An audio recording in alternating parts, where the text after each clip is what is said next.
तो नमस्कार प्यारे साथियों, स्वागत है आप सभी का टारगेट फॉर आईक्यू में। मैं हूं सत्येंद्र। यूपी न्यायिक सेवा मुख्य परीक्षा आप लोग देने जा रहे हैं और एग्ज़ाम के कुछ चंद दिन बचे हैं। ऐसे में जीएस पेपर को लेकर काफ़ी सारे लोग परेशान हो रहे हैं। इससे पहले same as it is pattern पे मैं एक वीडियो और बना चुका हूँ जिसमें person, place, policies, full form और आदि बहुत सारी बातों की मैंने उसमें चर्चा करी है। आज हम लोग इसी क्रम में इन टॉपिक्स को डिस्कस करेंगे। लिहाजा ये क्लास आप लोगों को काफ़ी पसंद भी आएगी और इससे काफ़ी रिवीजन करने में भी आप लोगों को आसानी होगी। जब आप लोग मुख्य परीक्षा देने जा रहे होंगे तो ये क्लासेस आप लोगों को एज ए रिवीजन रामबाण साबित होंगे। सबसे पहले हम लोग पर्सन को डिस्कस करेंगे और पर्सन की यदि हम लोग बात करें तो पर्सन में बहुत इंपॉर्टेंट चीज़ें हैं। मैं कई बार आपको करा चुका हूँ लेकिन कुछ आप लोगों को रिवाइज करा रहा हूँ। जैसे है रुचिरा कंबोज, भारत में यूएन की स्थायी प्रतिनिधि यानी परमानेंट रिप्रेजेंटेटिव जो है वो बनी है।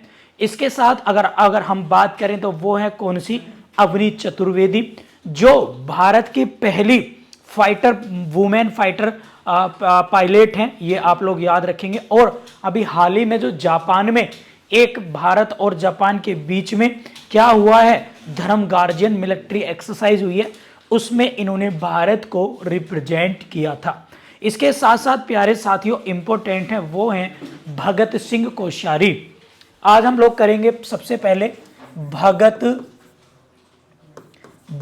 सिंह कोश्यारी। तो भगत सिंह कोश्यारी एक तो आप लोग याद रखेंगे उत्तराखंड राज्य के फॉर्मर सीएम हैं। उत्तराखंड राज्य के क्या हैं, पहले सीएम रह चुके हैं ये। और अभी हाल ही में इन्होंने महाराष्ट्र राज्य से गवर्नर पद का इस्तीफा दिया है। महाराष्ट्र के गवर्नर भी रह चुके हैं और इसी इस्तीफे के वजह से ये जो हैं चर्चाओं में रहे हैं। बात क्लियर होगी सभी को। इसके साथ साथ अगर हम बात करें, नेक्स्ट है आप लोगों के अभी हाल ही में अगर हम देखें तो सीईओ बने हैं नीति आयोग के, उनका नाम है BVR सुब्रमण्यम। तो ये भी आप लोग याद रखेंगे, BVR सुब्रमण्यम। ठीक है, तो BVR सुब्रमण्यम याद रखेंगे। ये कौन बने हैं भाई, नीति आयोग के सीईओ बने। नीति आयोग की फुल फॉर्म क्या है, national institution for transforming India. 1 जुलाई 2015 को बना था और ये बने हैं कौन, सीईओ। और इन्होंने किसका स्थान लिया है, सुमन के बेरी का स्थान इन्होंने लिया है। मैं आप लोगों को इसमें 5-5 पर्सन, 5-5 प्लेसेस आप लोगों को कराने वाला हूं जो काफ़ी एग्जाम के पॉइंट ऑफ व्यू से इम्पोर्टेंट है। इसके साथ साथ हैं आप लोगों के गीतांजलि श्री।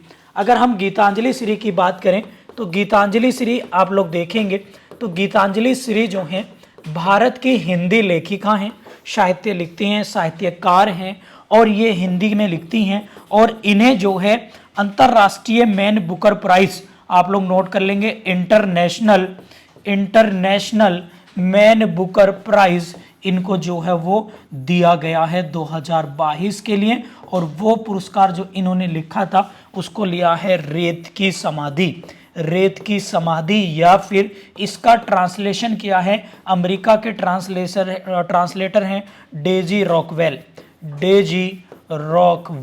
तो ये आप लोग याद करेंगे। और इसको इंग्लिश में अनुवाद है टॉम्ब ऑफ सेंट, ये भी आप लोग याद रखेंगे। ठीक है, मैन बुकर प्राइज अगर हम बात करें इंटरनेशनल गीतांजलि श्री ने जीता। मैन बुकर जीता है शिहान करुणातिलका जो हैं श्रीलंका के, जिनकी पुस्तक है the 7 moon of de Almeida. Next आप लोगों के वो है, नेक्स्ट है प्रियंका मोहिते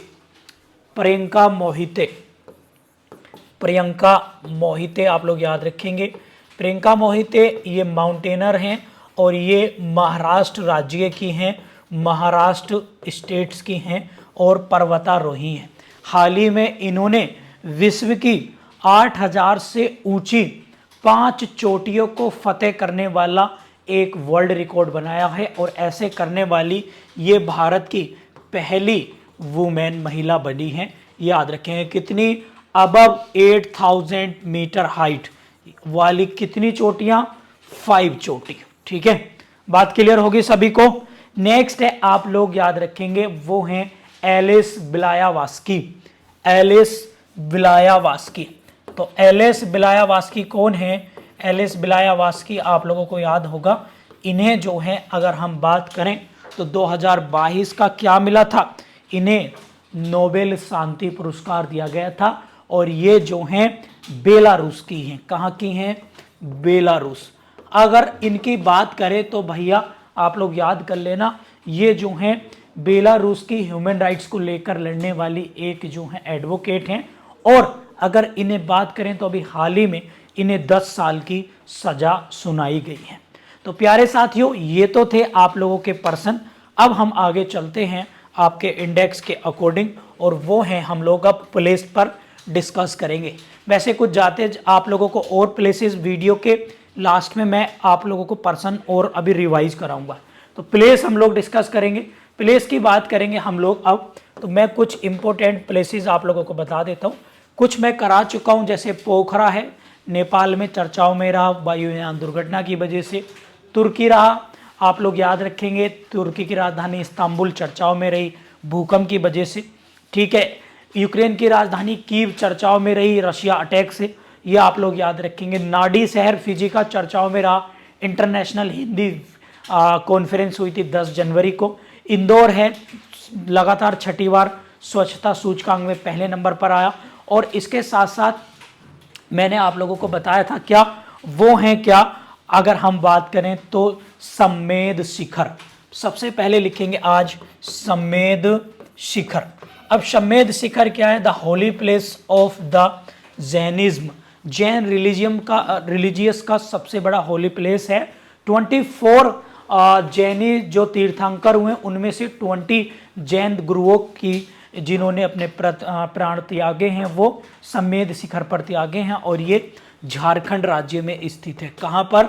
झारखंड राज्य में। ठीक है, और अगर हम इसकी बात करें तो झारखंड राज्य में ये चर्चाओं में रहा था क्योंकि इसको जो है झारखंड सरकार ने एक टूरिस्ट प्लेस बनाने की घोषणा करी थी, जिसको लेकर जैन समाज के लोग नाराज हो गए और उन्होंने कहा भैया कि हम जो है अपने इस प्लेस को टूरिस्ट प्लेस नहीं बनने देंगे, बिकॉज जैन ने कहा कि इससे हमारी धार्मिक आस्था को ठेस पहुंचेगी, इसलिए ये फिर सरकार को जो है वापस लेना पड़ा था। ठीक है, इसके बाद आप लोग नोट करेंगे वो है जो चर्चाओं में रहने वाले प्लेसेस में से एक है, वो है आप लोगों का फरक्का बांध, फरक्का डैम। आप लोग नोट कर लेंगे फरक्का बांध। ठीक है, तो फरक्का बांध आप लोग याद रखेंगे, ये अभी चर्चाओं में आया था फिर से जब प्रधानमंत्री शेख हसीना भारत आई थी। इसको लेकर डिस्प्यूट है भारत और बांग्लादेश को बीच में। हालांकि ये पश्चिम बंगाल में बना हुआ है,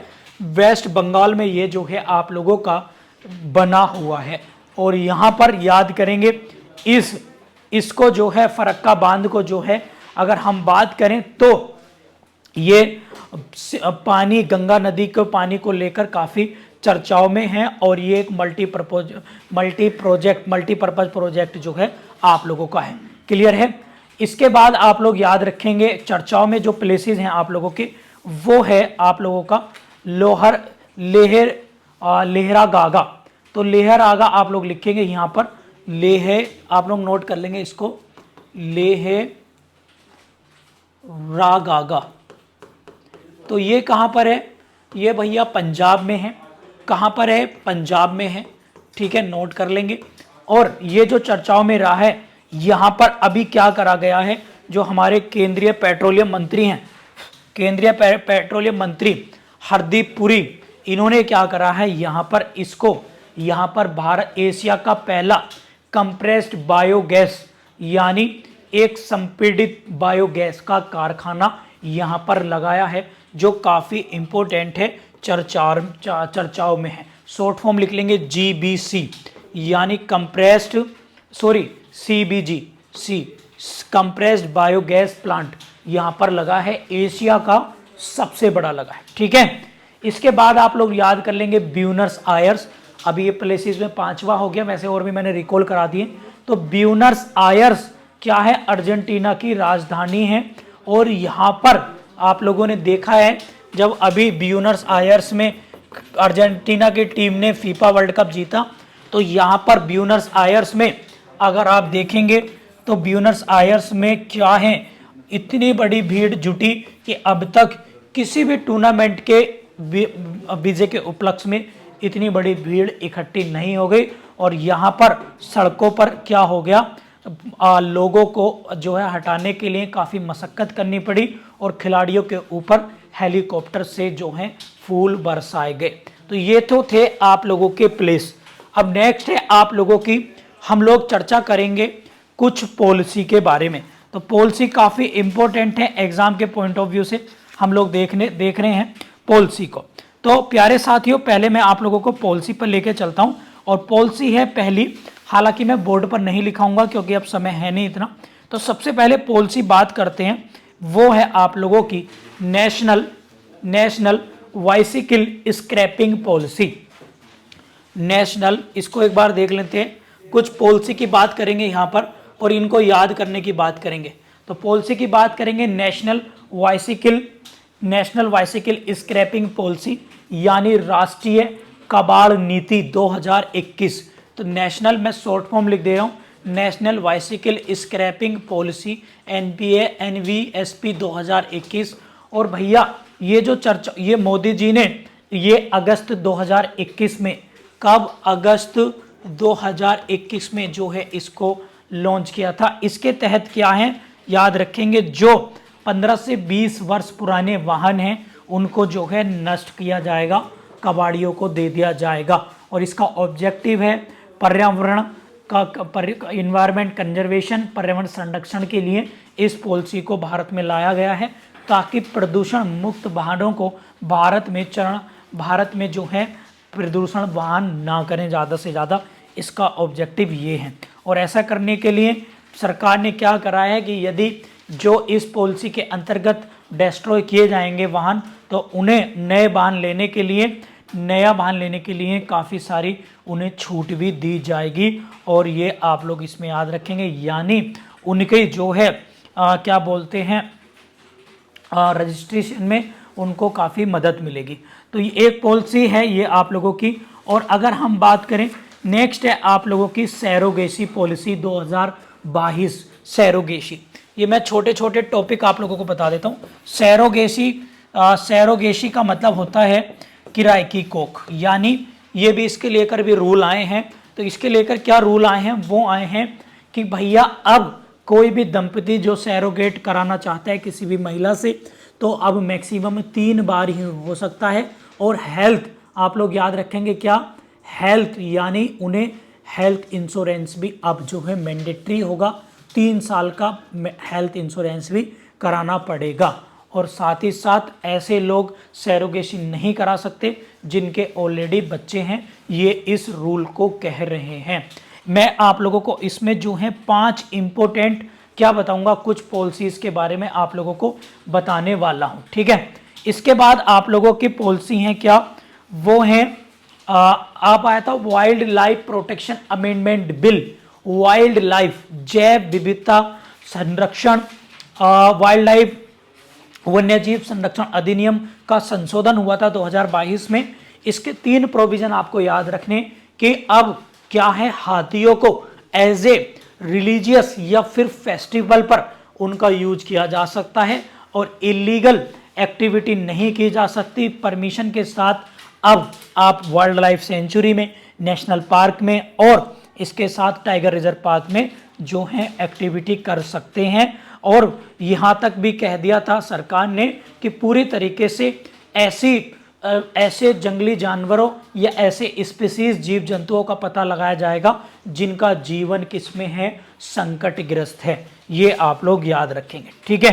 तो ये थी कुछ आप लोगों की 3 पॉलिसी हो गई हैं जो बहुत बहुत इंपॉर्टेंट है, आप लोग जो है इसको याद रखेंगे, ठीक है। इसके साथ एक उत्तर प्रदेश की पॉलिसी आप लोगों को बता दे रहा हूं। उत्तर प्रदेश की पॉलिसी बहुत इंपॉर्टेंट है आप लोगों के एग्जाम के लिए, वो है उत्तर प्रदेश फिल्म नीति, यानी उत्तर प्रदेश फिल्म पॉलिसी 2023। इसका ऑब्जेक्टिव क्या है कि उत्तर प्रदेश में फिल्म बनाना, उसके लिए एक नया पर्टिकुलर एनवायरनमेंट तैयार करना, साथ ही साथ आवश्यक जो फिल्म बनाने के लिए जिन चीज़ों की ज़रूरत होती है, संसाधनों के लिए भी उत्तर प्रदेश में अब मंजूरी देना, उनके खासकर शूटिंग्स के लिए सामान और एक्टर्स जो प्रोड्यूसर हैं उनके लेकर जो है काफ़ी सब्सिडी और उनकी मदद करना है। साथ ही साथ यहाँ पर राज्य को, कलाकारों को सब्सिडी देने की बात भी की गई है इस पॉलिसी के द्वारा।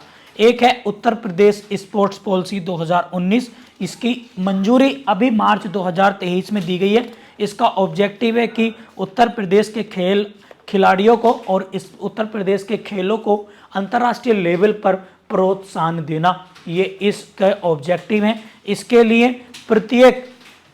प्रत्येक जिले में और प्रत्येक विद्यालय में शारीरिक शिक्षा को लेकर, फिजिकल एजुकेशन को लेकर और योग को लेकर 40 मिनट जो हैं अब कंपलसरी कर दिए हैं इस पॉलिसी के द्वारा प्रत्येक कॉलेज और स्कूल में। तो ये भी आप लोग याद रखेंगे, वेरी वेरी इंपॉर्टेंट है भाई साहब, नोट कर लेना। उत्तर प्रदेश जनसंख्या नीति 2021-22, उत्तर प्रदेश लॉजिस्टिक पॉलिसी भी आ सकती है। लॉजिस्टिक पॉलिसी का मतलब ऑब्जेक्टिव है, केंद्र सरकार की योजना है कि जितना गुड्स होता है, मतलब सामान होता है, कि भारत के एक राज्य से दूसरे राज्य में पहुंचाने के लिए जो ट्रांसपोर्टेशन का खर्चा आता है, डिले होती है, उसको कम करने के लिए भारत सरकार एक जो है केंद्रीय लॉजिस्टिक पॉलिसी लाई है, जिसके तहत समय समय पर सरकार ये ध्यान रखेगी कि क्या कोई सामान कम समय में ज़्यादा दूरी पर पहुंचे, सहूलियत के तरीके से पहुंचे और उसमें नुकसान कम से कम हो, ट्रांसपोर्टेशन चार्ज कम लगे। मान लीजिएगा कि कोई बिस्किट है, आंध्र प्रदेश से बिस्किट यहाँ पर आ रहे हैं, तो क्या आने में कितना समय लग रहा है, या कोई फ्रूट्स है, पता चला कि आने में ही वो खराब हो गए, तो ये आप लोग जो हैं याद रखेंगे। ये तो थी हमारी कुछ पॉलिसी। अब मैं आप लोगों को लेकर चलता हूँ कुछ फुल फॉर्म के ऊपर। 5वां टॉपिक है हमारा कौन सा, कुछ फुल फॉर्म। तो फुल फॉर्म ये है हमारी, कुछ इंपॉर्टेंट फुल फॉर्म आप लोगों को बता देता हूँ जो मुझे लग रही है। आज मैं इंटरनेशनल ऑर्गेनाइजेशन की कराऊंगा, ISCO है आप लोगों की, और बिम्स्टेक में करा चुका हूँ, आप लोग इसमें याद रखेंगे। नाटो, ये भी वैसे मैं करा चुका हूँ आप लोगों की। एक है नासा, ये जो फुल फॉर्म है बार बार आप लोगों की आती हैं। एक है आप लोगों की इम्पोर्टेंट फुल फॉर्म में SCO की है संघाई कॉरपोरेशन ऑर्गेनाइजेशन। ये भैया बहुत इंपॉर्टेंट है, इसकी आप लोगों को याद रखनी है, ठीक है। एक है आप लोगों की NHRC, नाटो की है North Atlantic Treaty Organization. NASA की है National Aeronautics Space Administration. NHRC की क्या है, NHRC National Human Rights Commission. एक है UNHRC, तो ये क्या है, United Nation Human Rights Council. एक आप लोग याद रखेंगे सार्क की फुल फॉर्म है South Asian Association for Regional Corporation. BIMSTEC की क्या है, Bay of Bengal Initiative for Multi Sectoral Technical Economic Corporation. ये आप लोग जो है नोट कर लेना, ठीक है। नैप की क्या है, नैप न्यू एजुकेशन पॉलिसी, ठीक है, ये प्लीज आप लोग जो है नोट कर लेंगे। NDA की क्या है, नेशनल डिफेंस एकेडमी है।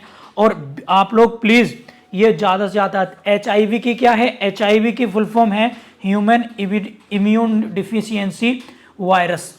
और इस एड्स की भी फुल फॉर्म आ सकती है acquired immune deficiency syndrome. Please ये प्लीज आप लोग देख लेना, बहुत बहुत इंपॉर्टेंट है। एक है आत्मा, ATMA, तो ये क्या है, एग्रीकल्चर टेक्नोलॉजी मैनेजमेंट एजेंसी। ये कुछ फुल फॉर्म है, जैसे SEBI है security exchange board of India, DRDO defence research and development organisation है, ठीक है। NGT है नेशनल ग्रीन ट्रिब्यूनल है। तो ये BCCI है board of cricket control of India, ICC international cricket council.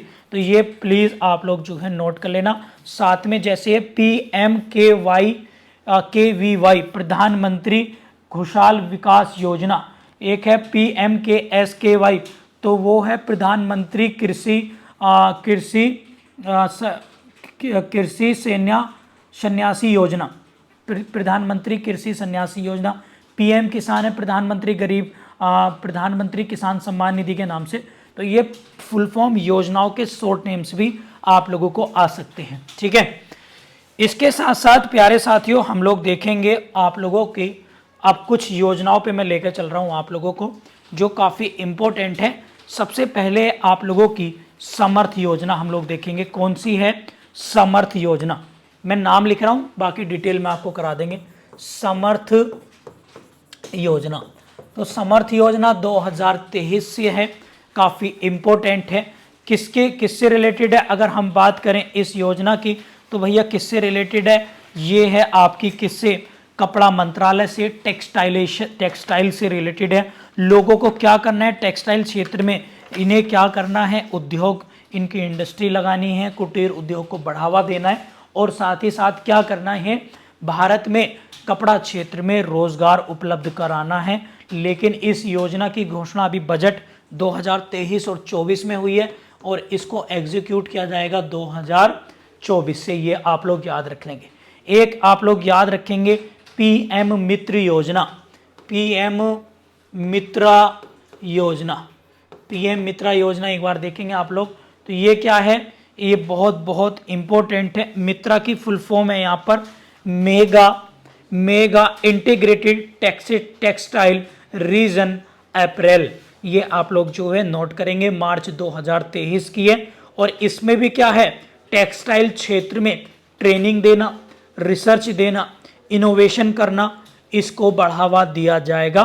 और इसके तहत भारत में 7 पीएम पार्कों की स्थापना की जाएगी, जिसमें उत्तर प्रदेश का क्या हरदोई भी शामिल है, ये आप लोग याद रखेंगे। एक है पीएम किसान सम्मान निधि, जो 24 फरवरी 2019 से स्टार्ट हुई थी गोरखपुर से। इसमें प्रत्येक किसानों को क्या कर रहे हैं, 6,000 रुपये दिए जा रहे हैं, आप लोग इसको याद रखेंगे। एक है अग्निपथ योजना, अग्निपथ योजना मैं पहली क्लास में भी करा चुका हूँ, जून 2022 से थी। और अगर हम इसकी बात करें तो ये इम्पोर्टेंट इसलिए भी है प्यारे साथियों, तो कि बोलते हैं कि इसमें 4 साल तक के लिए नौकरी दी जाएगी, और इसमें ऑब्जेक्टिव है सरकार का खर्च कम करना और युवा फौज को तैयार रखना। ठीक है, 25% लोग इसमें आगे चले जाएंगे। एक है अमृत सरोवर योजना, देखो 2 योजनाएं, एक है अमृत सरोवर, आप लोग नोट कर लेना, एक है अमृत सरोवर, एक है अमृत धरोवर। तो अमृत सरोवर है तालाबों के निर्माण से प्रत्येक जिले में होगा, 24 अप्रैल 2022 से हुई थी।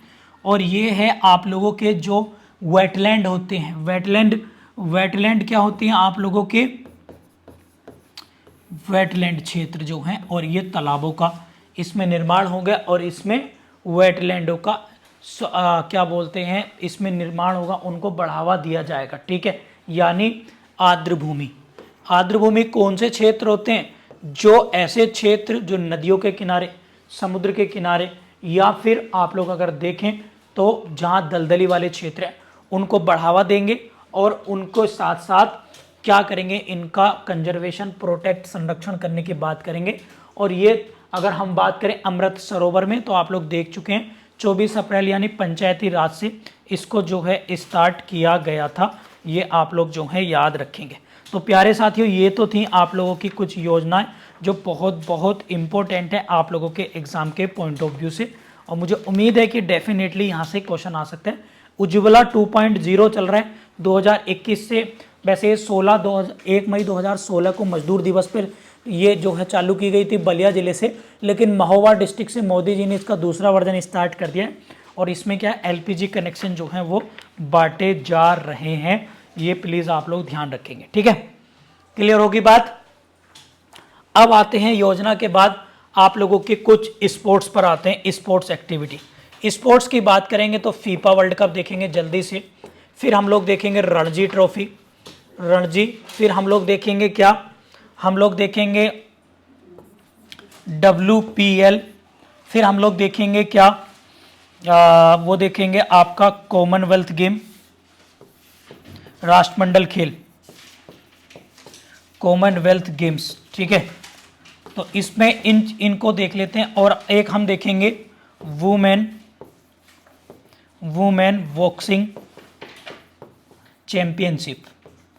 ठीक है, चैंपियनशिप, इसको हम लोग देखते हैं एक बार। तो फीफा वर्ल्ड कप की बात करें, मैं बोर्ड पर नहीं लिखा रहा हूँ, फीफा वर्ल्ड कप आप लोगों को पता है, फीफा का हेडक्वार्टर ज्यूरिक में। आप लोग मुझे कमेंट बॉक्स में जितने बच्चे इस वीडियो को देख रहे हैं अभी रोक के प्लीज़ फीफा की फुल फॉर्म लिख दो। जिसने फीफा की फुल फॉर्म लिख दी समझ लो उसका मेंस निकल गया।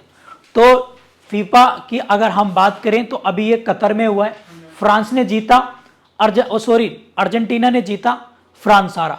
हुआ कहां था? कतर, दोहा में। इसके बाद है रणजी ट्रॉफी, क्रिकेट से रिलेटेड है, भारत का डोमेस्टिक है। और अगर हम बात करें जीता किसने? सौराष्ट्र ने जीता। हारा कौन? इसमें कर्नाटक हारा, और इसमें अगर हम नहीं, पश्चिम बंगाल हारा था ये। और अगर हम बात करें इसकी तो वेरी वेरी इंपॉर्टेंट है, वो है अगर हम बात करें तो ये क्रिकेट से जुड़ा हुआ टूर्नामेंट है, ये आप लोग याद रखें। WPL वुमेन प्रीमियर लीग पहली बार हुई, 5 टीमों ने भाग ली, बंबई ने जीती, दिल्ली हारी, आप लोग इसमें याद रख सकते हैं। और कॉमनवेल्थ गेम में भारत की पोजीशन 4th नंबर पर थी, जिसमें पहले नंबर पर कौन है? ऑस्ट्रेलिया है, दूसरे पर कौन है? इंग्लैंड है, तीसरे पर कनाडा है, चौथे पर भारत था। 61 मेडल जीते थे, 22 गोल्ड के साथ, आप लोग ये याद रख सकते हैं। और बहुत इंपॉर्टेंट है निकत जरीन, और इसमें बजरंग पूनिया जो हैं, सॉरी शरद कमल अंचत और निकत जरीन ने इसके क्या बोलते हैं क्लोजिंग सेरेमनी में झंडा फहराया था। और अगर बात करें अगले कॉमनवेल्थ गेम 2026 में ऑस्ट्रेलिया में प्यारे साथियों हो रहे हैं। और हम बात करें कॉमनवेल्थ गेम ऐसी कंट्रियों के बीच में होते हैं जो कभी ना कभी अंग्रेजों का गुलाम रहे। पहले 1930 में कनाडा के हैमिल्टन में ये आयोजित किए गए थे। इसके साथ है वुमेन बॉक्सिंग चैंपियनशिप, ये दिल्ली में हुई है, और यहाँ पर नीतू घनघात, ठीक है, और इसमें 4 महिलाओं ने हमारी जो है इसको जीता है। निकत जरीन ने भी बॉक्सिंग जीती है, नीतू ने भी इसमें जीता है, स्वीटी बोरा है, उन्होंने गोल्ड मेडल जीता है।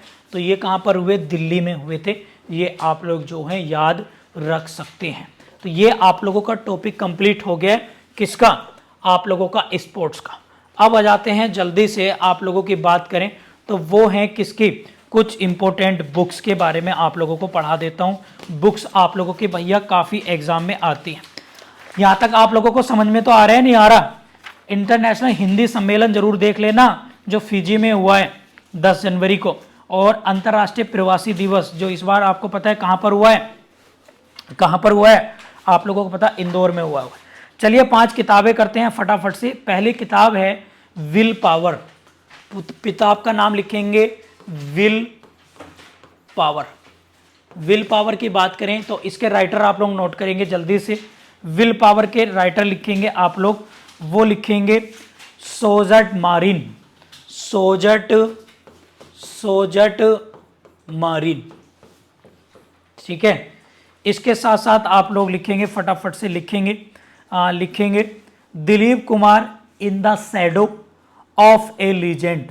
दिलीप कुमार नोट कर लेंगे भैया, Dilip Kumar in the shadow of the legend, in the shadow of the legend. तो ये इसके राइटर कौन है? वो लिखेंगे फैसल फारूकी, फैसल फारूकी, ठीक है भैया। क्लियर होगी बात क्लियर होगी। 2 किताबें हो गई आप लोगों की, बहुत बहुत इंपॉर्टेंट है। एक है हियर योर सेल्फ, अपने आप को सुनो, इसके राइटर हैं प्रेम रावत। कौन है? प्रेम रावत, ठीक है, ये आप लोग नोट कर लेंगे। फेयरलेस गवर्नेंस किसकी है? किरण बेदी जी की है, ठीक है। अटल बिहारी वाजपेयी पुस्तक किसकी है? सागरिका घोष की है, ठीक है। सनराइज ओवर अयोध्या ये किसकी है? सलमान खुर्शीद की है, ठीक है। द लास्ट हीरोज किसकी है? पी साईनाथ की है, ठीक है। तो ये कुछ किताबें थी, प्लीज़ इसको आप लोग जो है नोट कर लेना। बीबी माई स्टोरी ये किताब इंपॉर्टेंट है, नोट कर लेंगे। बीबी माई स्टोरी, तो ये किसकी है? बेंजामिन नेतन्याहू की, ठीक है। कौन है? वर्तमान में प्राइम मिनिस्टर है किसके? इजराइल के, ठीक है। क्लियर है? लिखेंगे नाइट वॉचमैन, तो ये विनोद राय की पुस्तक है। इतनी सारी पुस्तकें मैंने बता दी हैं। अब आप मुझे कमेंट बॉक्स में बता दो जल्दी से, फटाफट से, संवाद कौमुदी के राइटर कौन है? जल्दी से सारे बच्चे बता दो। तो किताबें हो गई हैं आप लोगों की। अब है हमारे क्या बचा है भाई? आगे बचा है नेक्स्ट कुछ ऑर्गेनाइजेशन, इंटरनेशनल ऑर्गेनाइजेशन। मैं सारे एक साथ करा देता हूं आप लोगों को जल्दी से। सबसे पहले हम लोग करेंगे G7। G7 आपको पता है 1975 में बना। 7 देश हैं इसमें, आप लोग लिख लेंगे। कनाडा है, ब्रिटेन है, फ्रांस है, जर्मनी है, जापान है, इटली है, ठीक है। और एक इसमें रह गया कनाडा, यूएसए, ठीक है। तो और 2022 की यहाँ पर जर्मनी में हुई थी, मोदी जी गए थे इस यात्रा में। और जापान में 2023 में ये समिट हो रही है। तो ये आप लोग याद रखेंगे, 1975 में बना था। एक इंटरनेशनल ऑर्गेनाइजेशन आप लोग G20 लिखेंगे, वासुदेव कुटुंबकम इस बार की थीम रखी गई है। और ये 1999 में बना था, आप लोग याद रखेंगे। 19+1 यूरोपियन यूनियन भी इसका मेंबर है, ये इम्पोर्टेंट है। और अगर हम बात करें इसकी तो 2022 में मोदी जी भी गए थे इसमें भाग लेने, इंडोनेशिया के बाली में। बाली आ सकता है आप लोगों को, यहाँ पर G20 की समिट हुई थी प्लेस में। और आप लोगों को Nusantara the new capital of Indonesia, ये भी याद रख लेना है। और अगर हम बात करें 2023 में तो ये कहाँ पर हो रहा है, भारत में समिट हो रही है, न्यू दिल्ली, ठीक है, क्लियर है। और अगर हम बात करें आप लोगों की 2024 में तो ये होगी ब्राज़ील में, ठीक है। इसके साथ है आप लोगों का बिम्स्टेक आप लोग याद रखेंगे, Bay of Bengal Initiative Multi Sector Technical Economic Corporation 1997 में बना था। और अगर हम बिम्स्टेक की बात करें प्यारे साथियों तो भैया इसकी अभी जो समिट हुई है अभी हाल ही में, अगर हम बात करें तो कहाँ हुई है, वो हुई है श्रीलंका में, ठीक है, क्लियर है। और अगर हम बात करें 2022 की तो श्रीलंका में याद रखेंगे। और 2023 में इसकी समिट हो रही है आप लोगों की थाईलैंड। ये एक रीजनल ऑर्गेनाइजेशन है जो बे ऑफ बंगाल में मल्टी सेक्टरल को लेकर काम करता है, खासकर एजुकेशन, टेक्निकल और कोऑपरेशन की बात करता है, पीसफुली की बात करता है। ये आप मेंस में जो है लिख सकते हैं। यूनिसेफ आप लोगों को आ सकता है, United nation international children emergency fund 1946 में ये बना था। कैथरीन रसेल इसकी अध्यक्ष हैं और इसमें 191 मेंबर हैं। अब यूनिसेफ की एक बार चलो आप यूनेस्को की फुल फॉर्म बताओ सारे बच्चे, ठीक है। वर्ल्ड बैंक, IMF दोनों ब्रेटन वुड कन्वेंशन 1944 के द्वारा 1945 में स्थापना हुई थी। वाशिंगटन DC में हेडक्वार्टर है।